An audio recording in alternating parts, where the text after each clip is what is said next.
This year marks the 65th anniversary of Channel 2, and to celebrate, we're looking back at some of our finest stories from the past. Tonight, we travel back to 1979, when the push to preserve Tulsa's historic Greenwood district was just beginning.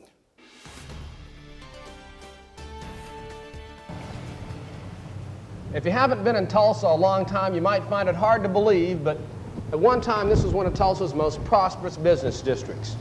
Back in the days of segregation, it was all owned and run by black people. It was so prosperous, they called it the Black Wall Street. And even in the 50s, when I was a kid, this area used to really hop.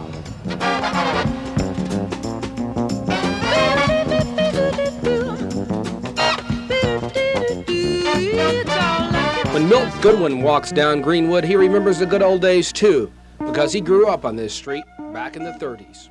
Over on the east side of the street, we had the Warren Hotel, we had the Spans Pool Hall. When Charlie speaks of Lester, you know someone great has come. And we also had a restaurant on the east side, and then on the west side here we had Baden's Pool Hall, we had several shops. But those days are gone. Urban renewal took the houses that used to be around here, and the businesses that used to fill these little buildings are gone too. And that's why Goodwin and others are trying to save the little that's left here. They want to rejuvenate these buildings into a mall like this. And today, Tulsa City Commission committed $50,000 to help. The hope is to get the buildings rebuilt and to get new businesses to move in. About half the cost would be borne by the federal government, with the rest coming from private sources. Goodwin and a lot of others hope it works. They say there's not much time left to preserve this part of Tulsa's history. Gary Reeves, News Center 2.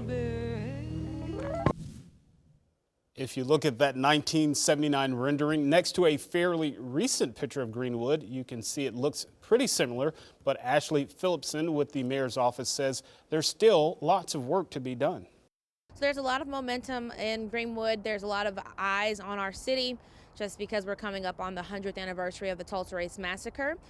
So there's a lot of building on the work of decades of people who have been proponents for Greenwood since before you or I were born. The Greenwood Art Project is one of several new developments. Tulsa got a $1 million grant back in January. Local artists will work with lead artist Rick Lowe to create pieces leading up to the Race Massacre anniversary. The city will announce the local artist in a few weeks. And of course, you can find that 1979 story and much more vintage video on our app and website, KJRH.com. Our 65th anniversary special is also streaming now on Roku, Apple TV, and Amazon Fire Stick.